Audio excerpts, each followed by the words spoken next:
नदियापुर गांव में बसंत नाम का एक नौजवान नाविक रहता था। नदियापुर गांव की सीमा में आने जाने के लिए लोगों को नाव का ही सहारा लेना पड़ता था। बसंत एक सीधा साधा नाविक था। उसके परिवार में उसकी पत्नी और एक बूढ़ी माँ थी। बसंत बेहद गरीब था। बसंत के ऊपर नदियापुर गांव के लगभग सभी लोगों का कर्जा चढ़ा हुआ था। आज बसंत अपनी नाव के पास पहुंचा ही था कि तभी गांव का सेठ धनीराम कुछ लोगों के साथ उसके पास आ धमका। बस बहुत हो गया, अब मामला बर्दाश्त से बाहर होता जा रहा है, समझ गया? पूरे 6 महीने हो गए मुझे बेवकूफ बनाते हुए तुझे। आज मैं अपने पैसे ले जाकर ही रहूंगा, समझा? मुझे कुछ दिनों की मोहलत और दे दो सेठ जी। आप तो जानते ही हो कि इस वक्त धंधा कितना मंदा चल रहा है। अबे तेरा धंधा कोई मंदा नहीं चल रहा। सच तो ये है कि तू मेरे पैसे देना ही नहीं चाहता। नदियापुर गांव में आने के लिए और जाने के लिए नाव का ही सहारा लेना पड़ता है। ऊपर से ये इलाका टूरिस्ट इलाके में भी आता है। सैलानियों की कोई कमी नहीं है यहाँ पर। तेरा धंधा मंदा कैसे बढ़ सकता बे? सेठ जी, सारे गांव वाले जानते हैं कि मेरी किस्मत कितनी फूटी हुई है।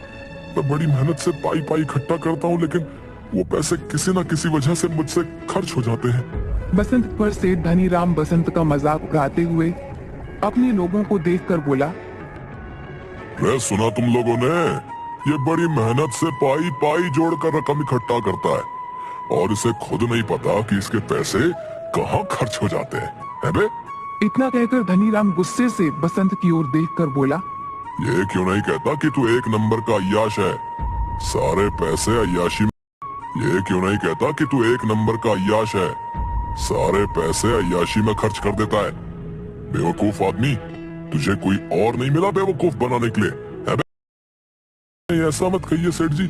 नदियापुर के सारे लोग जानते हैं कि मैं कितना शरीफ हूँ। मेरे घर में मेरी पत्नी और मेरी बूढ़ी माँ रहती है। मैंने तुझसे ये नहीं पूछा कि तेरे घर में कौन कौन रहता है, समझ गया? अरे तेरे घर में तेरी बूढ़ी माँ रहे या तेरी पत्नी, मुझे इससे क्या? मुझे तो बस मेरे पैसे से मतलब है। और रहा सवाल तेरे शरीफ होने का, अरे तूने तो सारे गांव से कर्जा ले रखा है और जहां तक मुझे जानकारी है तूने किसी के पैसे नहीं चुकाए। मुझे थोड़ी सी मोहलत और दे दीजिए सेठ जी। मैं वादा करता हूँ कि मैं आपकी एक एक पाई चुका दूंगा। ठीक है, लेकिन इस बार मैं तुझे 10 दिन से ज्यादा की मोहलत नहीं दे सकता। 10 दिन के अंदर अंदर अगर मुझे मेरे पैसे नहीं मिले ना, तो मैं तेरा मकान तुझसे छीन कर तुझे धक्के देकर तेरे मकान से बाहर निकाल दूंगा। समझ में आ गई? इतना कहकर धनीराम वहां से चला गया और बसंत अपना मुंह लटकाते हुए अपने काम पर लग गया। शाम को थका हारा बसंत जैसे ही अपने घर पर पहुंचा, उसकी पत्नी बोली, आ गए सेठ जी घर पर। आपके पीछे बहुत सारे मेहमान आपको पूछते हुए आए थे। उन्होंने आपका काफी देर तक इंतजार किया और बेचारे इंतजार करके बहुत थक गए। अभी कुछ देर पहले ही गए हैं। झुमकी, मैं जानता हूँ कि तुम किनकी बात कर रही हो। जब तुम सारी बातें जानते ही हो तो फिर उन सबके कर्जे क्यों नहीं चुका देते? तुम अच्छी तरह से जानती हो झुमकी, पिछले कुछ सालों से मेरे साथ क्या हो रहा है। मैं जब भी कुछ पैसे जमा करता हूँ वो किसी न किसी तरह से खर्च हो जाते हैं। पिछली बार माँ का पैर टूट गया था, उसके इलाज में कितने पैसे खर्च हो गए। उसके बाद चोट लगने से तुम्हारी पसली फ्रैक्चर हो गई थी, उसके इलाज पर कितने पैसे खर्च हो गए। मैं तुम्हारी बातों को समझती हूँ, लेकिन गांव वाले इस बात को नहीं समझते। उन्हें तो बस अपने पैसों से मतलब है और आखिरकार वो तुमसे कब तक पैसे नहीं मांगेंगे। गांव का मुखिया धमकी देकर गया है, अगर तुमने गांव वालों के पैसे नहीं दिए तो वो तुम्हारी नाव छीन लेगा। और सेठ धनीराम मुझे धमकी देकर गया है कि अगर 10 दिन के अंदर मैंने उसके पैसे नहीं दिए तो वो मुझसे मेरा मकान छीन लेगा। मेरी समझ में नहीं आता कि अब मैं क्या करूं। मेरी समझ में नहीं आता, गांव में जितने भी नाविक हैं उन सब की ऐश की चांदी कर रही है। उन सबके मकान देखे हैं तुमने? ऐसा लगता है जैसे कि वो कोई नाव नहीं बल्कि कोई कंपनी चलाते हो। तुम सारा दिन नदी के किनारे क्या करते रहते हो? कितनी बार कह चुका हूँ झुमकी, टूरिस्ट मेरी नाव में नहीं आते। ये क्यों नहीं कहते कि तुम्हारी नाव में गांव के भूखे नंगे लोग ही आकर बैठते हैं? उनसे तुम्हें कितनी आमदनी होती होगी। तुम अपनी नाव में नदियापुर घूमने आए सैलानियों को क्यों नहीं बिठाते? जितने भी नाविक हैं वो झूठ बोलकर टूरिस्ट को अपनी नाव में बैठाकर सिर्फ उन्हें चूना लगाते हैं और मुझे झूठ बोलना नहीं आता। नहीं चाहिए मुझे हराम की कमाई। अरे सच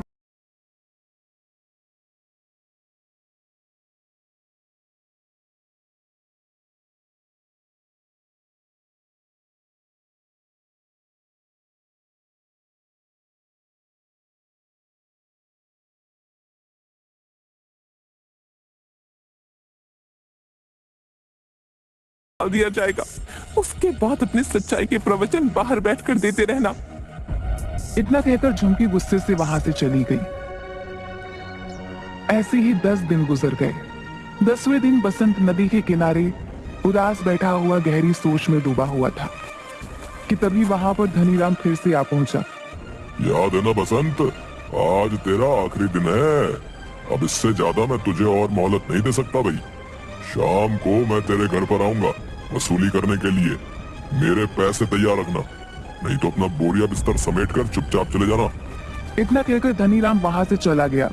बसंत अपने आप से बोला, अब क्या होगा? पूरे 10 दिन से मेरी नाव में मुश्किल से 20 मुसाफिर भी नहीं बैठे होंगे। मैं धनीराम के पैसे कहां से दूंगा? अगर मैंने उसे पैसे नहीं दिए तो वो मेरे परिवार को बेइज्जत करके घर से निकाल देगा। मैं कहां जाऊं, क्या करूं? बसंत हसरत भरी निगाहों से और नाविकों को देखने लगा जिनकी नाव पर टूरिस्ट सवार थे। तभी बसंत के कानों में एक बूढ़े व्यक्ति का स्वर टकराया। क्या तुम मुझे दूसरी दुनिया के छोर तक छोड़ सकते हो? बसंत उस बूढ़े की बात सुनकर हैरत में पड़ गया। लगता है आपका दिमाग खिसका हुआ है बाबा। ये कैसी बातें कर रहे हैं आप? मेरा कहने का मतलब ये है बेटा, तुम मुझे इस नदी के दूसरे किनारे पर छोड़ देना। तो सीधे सीधे ये कहिए ना बाबा कि आपको दूसरी सीमा पर उतरना है। ठीक है बाबा, 200 लगेंगे। मैंने सुना है कि तुम बूढ़े और गरीब यात्रियों से पैसे नहीं लेते। सही सुना है बाबा, लेकिन क्या करूं? लगता है मुझे अपने नियम और कायदे अब बदलने पड़ेंगे। चाहे कितनी भी मुसीबत क्यों ना आ जाए, अपने उसूल इंसान को कभी नहीं बदलने चाहिए। वक्त बदलते हुए देर नहीं लगती। मैं इस वक्त बहुत परेशान हूँ बाबा। जाओ जाकर कोई दूसरी नाव पर बैठ जाओ। लेकिन मुझे तो सिर्फ तुम्हारी ही नाव पर बैठना है। पर मेरे पास पैसे नहीं है तुम्हें देने के लिए। अगर तुम मुझे वहां तक छोड़ दोगे तो मैं तुम्हारा एहसानमंद रहूंगा। मेरी पत्नी वहां पर इंतजार कर रही है। बूढ़े की बात सुनकर बसंत को बूढ़े के ऊपर तरस आ गया था। ठीक है बाबा, मैं तुम्हारा दिल नहीं तोड़ूंगा। आइए बैठिए, जहाँ आपको जाना है मैं आपको वहाँ छोड़ दूंगा, ठीक है? बसंत की बात सुनकर वह बूढ़ा रहस्यमयी अंदाज में मुस्कुराते हुए बसंत की नाव में बैठ गया। बसंत की नाव नदी के बीच में पहुंची ही थी कि तभी वो बूढ़ा बसंत से बोला, बस मुझे यहीं तक छोड़ दो। बाबा पागल हो गए हो क्या? यहाँ पर तो सिवाय पानी के अलावा कुछ भी नहीं है।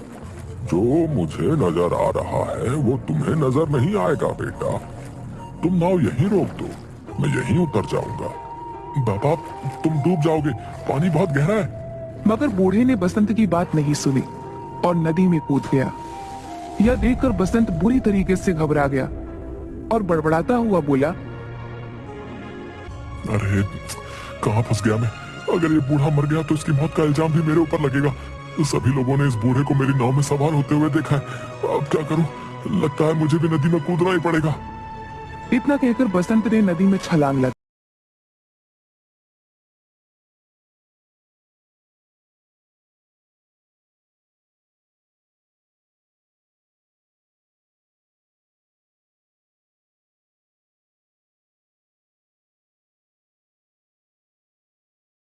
टकराई।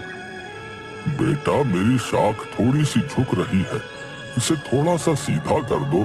मुझे दर्द हो रहा है। बसंत ने देखा कि वो जिस पेड़ के नीचे खड़ा था बसंत से वही पेड़ बोला था। बसंत डर गया। डरो मत, अगर तुम मेरा ये काम करोगे तो मैं तुम्हें आगे का रास्ता बता दूंगा। बसंत ने डरते डरते उस पेड़ की शाख ऊंची कर दी।